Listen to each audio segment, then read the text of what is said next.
أهلا وسهلا بيكم جميعا في استوديو كريم لتحليل مباريات النادي الأهلي ونادي الزمالك في الدوري المصري. والنهاردة معانا مباراة مهمة جدا للنادي الأهلي ونادي بيراميدز. بيراميدز الصراحة فاجئنا النهاردة، واعتقد كمان انه فاجئ ريبيرو بان بيراميدز بدأ ضاغط على النادي الأهلي من بداية المباراة وقافل مفاتيح اللعب والباص، ضغط منظم وفعال ككتلة واحدة، مما أفقد النادي الأهلي على الوصول بالكرة من نص الملعب إلى الهجوم.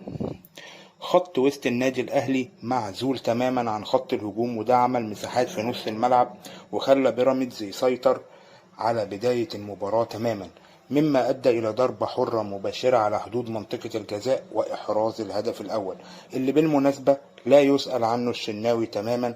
غلطة الحيطة إن هي ما نطتش، وغلطة ديفنس النادي الأهلي وليد الكارتي لوحده تماما في منطقة الجزاء. كملت المباراة على الوضع إلى ما قبل الهدف. الانعزال اللي اتكلمنا عنه عمل بطء في الارتدادات من الدفاع إلى الهجوم والعكس، إلى جانب كبير إن النهاردة الأهلي في العرضيات كانت حاجة غريبة جدا. لعيبة بيراميدز واقفة في ال18 لوحدها. ابتدى زيزو يضم على تريزيجيه في الجنب الشمال علشان يعمل جبهة قوية، وده خلى المساحات في ظهر زيزو تزيد جدا أكتر أصلا ما هي زايدة. وبالمناسبة هسألكوا سؤال: هل ينفع النادي الأهلي يبدأ كذا مباراة بدون لاعب ما بيلعبش برجليه الشمال؟ قطة النهاردة عمل مباراة كبيرة على كريم فؤاد، اللي اللي بيطلع وبينزل كوكا مكانه. طب ما من الأول يا معلم وخلاص، واستفاد بكريم فؤاد في نص الملعب. بينتهي الشوط الأول على هذا الوضع، وبيبدأ الشوط الثاني وبيفاجئنا ريبيرو إنه بيطلع بن شرقي وبينزل جراديشار ويودي زيزو وينج. طب ونص الملعب والمساحات اللي هيسيبها زيزو وراه بقى ديانج وبين رمضان لوحدهم تماما. وكان مؤكد إحراز أهداف تانية سواء من بيراميدز بالتنظيم اللي عامله الجيد، أو بكرة طائشة أو عالية من الأهلي، أو كمان بكرة عرضية.